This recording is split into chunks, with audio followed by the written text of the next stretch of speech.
দেখতে পাচ্ছেন ওদের মেরুদণ্ড ঘাটালে যদি বিজেপির প্রার্থী তৃণমূলের প্রার্থীর মেরুদণ্ড যদি এক্সরে করেন এমআরআই করেন ওদের মেরুদণ্ডে কি লেখা আছে? লেখা থাকবে চৈত্র সেলের মতো লেখা আছে সেল সেল সেল সেল, বিক্রির জন্য বিক্রির জন্য, যে কেউ কিনে নিতে পারবে। আর আমাদের মাঠ ময়দানে লড়াই করা প্রার্থী তপন গাঙ্গুলির মেরুদণ্ডে যত বড় উচ্চ ক্ষমতা সম্পন্ন মেশিনে এক্সরে করুন না কেন, তপনদার মেরুদণ্ডে কি রিপোর্ট বেরিয়ে আসবে?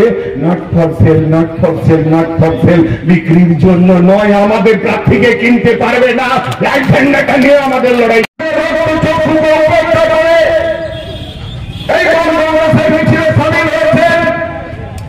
আপনারা সবাই শেষ পর্যন্ত থাকবেন। আপনার এই মিছিলের গ্যারান্টি কি? এই মিছিলের গ্যারান্টি আগামী 4 জুন দেশ থেকে নরেন্দ্র মোদীকে হটানো। নরেন্দ্র মোদী হবে বিজেপি নামক একটা রাজনৈতিক দল গোটা দেশের সামনে ভয়াবহ বিপদ নামিয়ে আনছে। 4 দফার নির্বাচন গতকাল শেষ হয়ে গেছে। আর এই 4 দফা নির্বাচনে আমি আপনাদের গ্যারান্টি দিয়ে বলতে পারি নরেন্দ্র মোদীর ছুটির ঘন্টা বেজে গেছে। বাকি 3 দফা আমাদের বোনাস। যত নির্বাচন হচ্ছে বিজেপি কমছে দেশ জুড়ে, রাজ্যের পর রাজ্যে। হিন্দিতে বলে সুপ্রা সাফ, মানে বিজেপি সাফ হয়ে যাচ্ছে।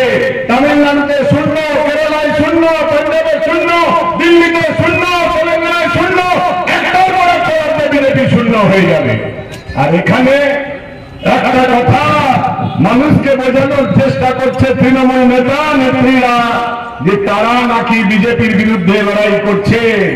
মনে রাখবেন, বিজেপির বিরুদ্ধে তৃণমূল কংগ্রেস লড়াই করতে পারবে না, আর বিজেপি তৃণমূলের বিরুদ্ধে লড়াই করতে পারবে না।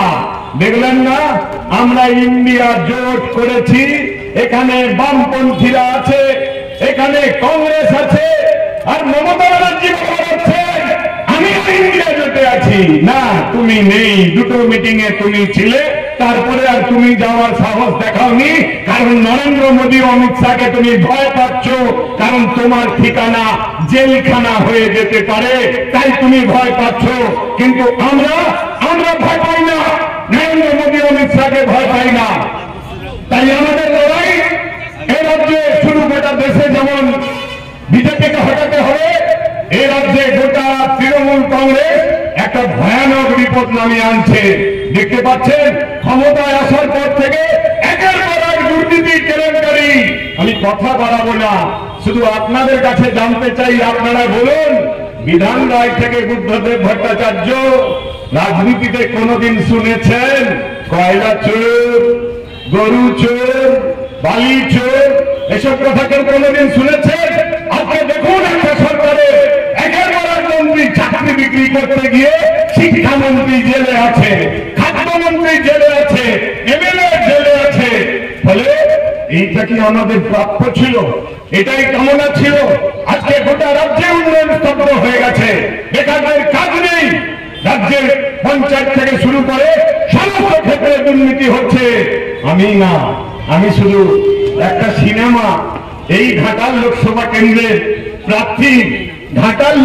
কেন্দ্রের প্রার্থী মাননীয় দেব, কেশপুরের ছেলে তো, সাহস দেখিয়ে মেরুদণ্ড সোজা করে বানিয়েছে। সেই প্রধান সিনেমাটার নাম প্রধান।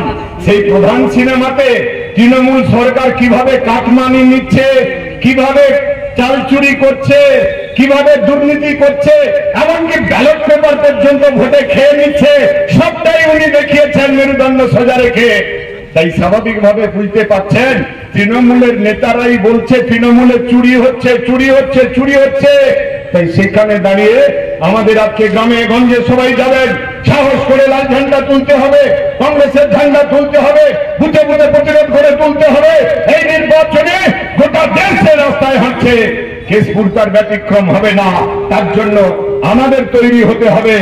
আজ আমি শুধু বলবো, বাড়াবো না কথা, এই রাজ্যে যা দেখছেন, এই রাজ্যে তৃণমূল আর বিজেপি দুটোর মধ্যে কোনো ফারাক নেই। দেখলেন না, ওই যে আমি গিয়েছিলাম চলবে। আমি শেষ শুধু একটা সতর্কবাণী, যে বাগানে যান না কেন একটা ছোট্ট বোর্ড দেখতে